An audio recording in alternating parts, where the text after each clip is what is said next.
Hello, you're here with James and Jack for a new episode of the Sometimes Relevant, Always Talking Football podcast. Today we're going to be discussing Liverpool striker Daniel Sturridge. In an article written by John Stanton and Ashley Jackson for the BBC Sport website, it was stated that Daniel Sturridge has missed 54.8% of games since he arrived at the club in January of 2013. That's 614 days out of 1,121. Jurgen Klopp has said, and I quote, "Sturridge must learn what is serious pain and what is only pain." The Daily Mirror's chief football writer, John Cross, recently said on Sky's Sunday Supplement panel that Klopp was being too hard for Sturridge, and I quote again, "I think Klopp's being too harsh.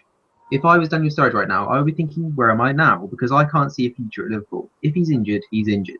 When you have a serious injury, when you come back, there are going to be knock-on effects. He's got a hamstring injury, which is a knock-on effect of being out for so long. I have got some sympathy with the player." On the other hand, Sunday Express journalist John Richardson disagreed, saying, "I think they'll sell him. He's not going to do it for him. We all know he's a top player. I'm not knocking him because some people have a higher pain threshold. He obviously has a lower one, but at times he should push himself. He's got a fantastic opportunity. He's got the European Championships to aim at in the summer, and at the moment he's not going to be there because he's not playing enough games. At times you have to play, not when you're injured, but when you have a few aches and pains. That's life as a footballer." Which sentiment do you agree with, James? Well, you do feel like you do feel Klopp's sort of idea on the fact that he needs to know when pain is playable through. It is an issue because he can't be that bad all the time, can he? For like virtually 2 years. So, but then again, at the same time, if he's injured, he is injured. You can't. We're not exactly looking at Danny Ings pointing at him and going, "You've been injured for about 80% of Liverpool's games this season because you did your cruciate ligament." And I'm sure we'll give him time to come back. I'm just not sure we'll give him 2 years to come back.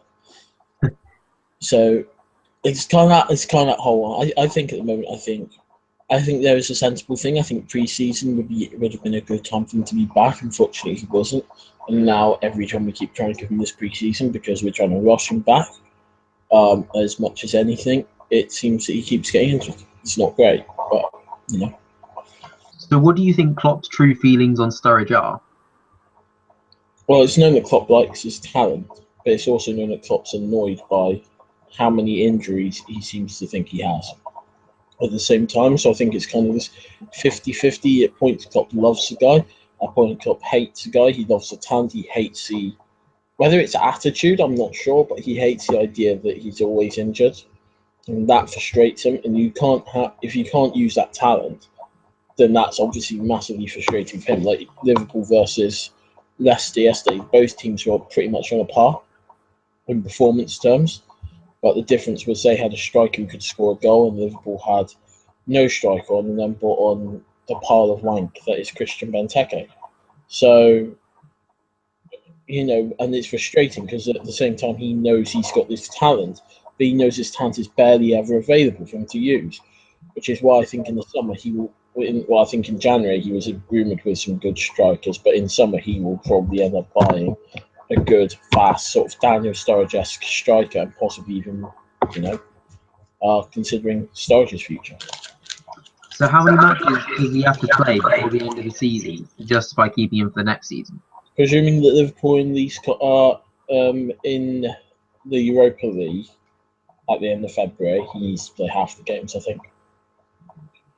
Of all competitions, it is a case of playing at least half in a row. By half, I mean like playing the Saturdays and maybe not midweeks sort of idea, and getting him, and also being effective in those games. That's just as important as figuring. So, if we go out the Europa League, you're wanting 70%. I put it this way. We've got what 14 or 15 league games left. We've got a Europa League campaign that could have another 9 games left. We're in the FA Cup, so I'll be expecting between 12 and 18 matches played if he wants to keep it at Liverpool.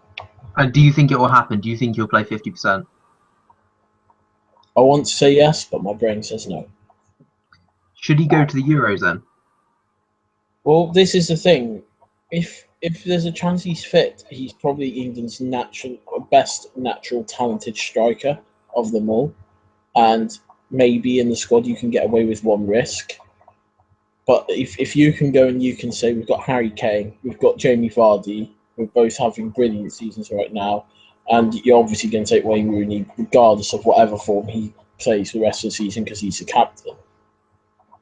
You can probably afford the risk of Daniel Sturridge. When you look at the other strikers, I look at Andy Carroll, wouldn't take him. Same issues with injuries as well. You look at Danny Welbeck, he hasn't played for like 9 months as well.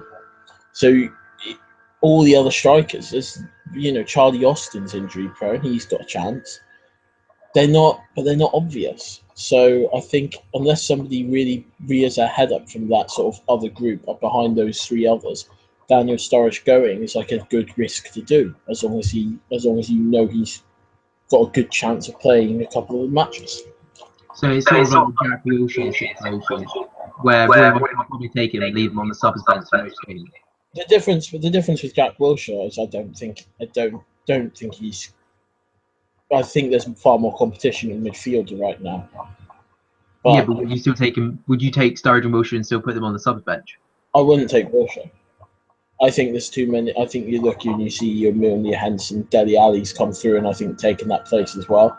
So I think I would look at Wilshere and wouldn't take him, but I think you can afford one risk in the squad. And yeah, so you think like there's so many midfield cover, we don't need to take a risk with Jack Wilshere. While in strike we're so desperate that we should take him, even though he'll probably be injured. Yeah, and if you've got a case where in the first game Kane's had a bad game or Vardy's had a bad game, you've got Daniel Sturridge to bring on. And there are not that many better strikers, but there's only like 2 or 3 strikers you can name when they're at their best in the Premier League who are on a level above Daniel Sturridge. So, you got any more comments on him? Well, I think I hope he's back. He's apparently meant to be back for the 14th of February. So let's just hope he plays. If I were Hodgson, though, on the final comment, if I were Roy Hodgson, I wouldn't be necessarily calling him up or not really playing him in the friendlies in March. Maybe have him around the squad, but I wouldn't be playing him. I'd be looking to have him ready for the Euros if I was England still. So I'm holding my breath on how Klopp uses him if I was Roy Hodgson, and trying not to use him as little as possible right now for England as well.